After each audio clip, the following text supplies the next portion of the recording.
Olá pessoal, tudo bem? Como é que vocês estão? Espero que estejam bem, né? Estamos aqui então com a atividade de vocês.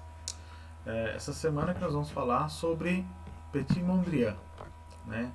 Esse artista holandês, né, responsável por um trabalho que buscava refletir as leis matemáticas universais, né? O seu nome está relacionado à corrente de arte denominada neoplasticismo, né? Depois do plasticismo. Mondrian deixou uma obra importante que influenciou outros artistas, evidenciando-se nas artes gráficas e na arquitetura. O trabalho dele teve muita influência, então, para além das artes plásticas, na arquitetura, né? E também nas artes gráficas. Aqui nós temos uma foto dele já com mais idade, uma outra foto aqui dele bem novinho, né? Nasceu em 7 de março de 1872 em Amersfoort, na Holanda, né? Seu pai era diretor escolar, né? E desejava que ele seguisse nessa carreira de educador, né? Que ele fosse também professor. Entretanto, depois de uma formação técnica em desenho, né, Mondrian recusou-se a lecionar. E em 1892 ingressou na Academia de Belas Artes de Amsterdã.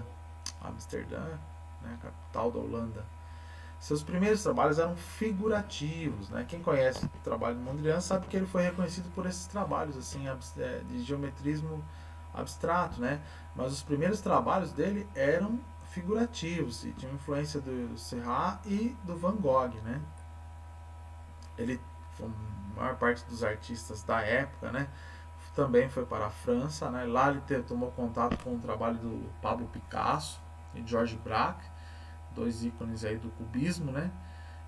Que influenciaram também no seu trabalho, certo? Depois da Primeira Guerra Mundial ele voltou para, né, a Holanda, e quando ele voltou para a Holanda, ele se dedicando aos trabalhos lá, né, criou um estilo que chamava de Stige, com tradução em português, o estilo, né? Nesse movimento acredita-se em uma arte limpa e objetiva, que utilizava traços e cores nítidas, né? O que veio se tornar o trabalho dele, né, mais à frente. Era o princípio do neoplasticismo, corrente artística abstrata, que tem o artista como maior representante. Depois de acabada a guerra, ele retornou a Paris, né, e com essas produções, né, e ele começa a ter uma estabilidade financeira, porque seus trabalhos começam a ser reconhecidos, e ele passa a exibir os seus trabalhos em museus e galerias, né. E ele passou os últimos anos da vida dele, né, como a maior parte dos artistas aí dessa época, que encaminhavam seus trabalhos para os Estados Unidos, porque era né, o centro econômico, né, financeiro do mundo, né. Então, e ele passou até, inclusive, a viver lá em Nova York, e morreu aos 71 anos em Manhattan, no dia 1 de janeiro de 1944. Aí aqui nós temos algumas obras em destaque do Petit Mondrian, né? Como eu já disse, ele iniciou sua carreira com trabalhos bastante orgânicos e figurativos. Olha só, aqui a gente percebe uma grande influência da pintura do Van Gogh, né? Aquelas cores bem vibrantes, pinceladas marcantes, certo? Então, aqui nesse quadro. Aqui embaixo nós temos um outro quadro, título Árvore Cinza, de 1911, né? Aqui nós percebemos bastante influência cubista, né, da obra de Picasso, de Braque, né, se relacionando com a obra dele, trazendo influência para a obra dele. Em seguida, nós temos aqui um trabalho com o título de Evolução, de 1911 também, né, que tem um caráter mais místico, né, ele tomou contato com a teosofia, estudos de misticismo, né, e aqui ele retratou, né, de uma certa forma, essas influências dele, né. E daqui para baixo, né, já o que veio a se tornar o trabalho que o consagrou, né? Composição com tabuleiros e damas com cores claras, em 1919. Nessa tela vemos um jogo de cores com tons pastéis, onde se apresentam os fundamentos centrais da corrente neoplástica, certo? Aqui são vários quadrados, cores, né, primárias, azul, amarelo, vermelho e cinza ali, né? Alguns tons de cinza, formando o quadro. Composição vermelho e amarelo, aqui ele já faz um jogo, né? Não são só quadrados, são quadrados, retângulos, já é de 1921. Cores apresentadas são primárias dispostas com figuras quadradas e retangulares, delimitadas por nítidos traços pretos. Né? São traços bem grossos, né? Diferente daqui. Né? Aqui os traços são bem evidentes.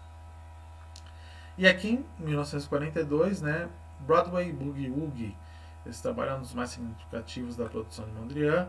Vemos uma combinação de cores dispostas em linhas amarelas como se fossem grades. Né?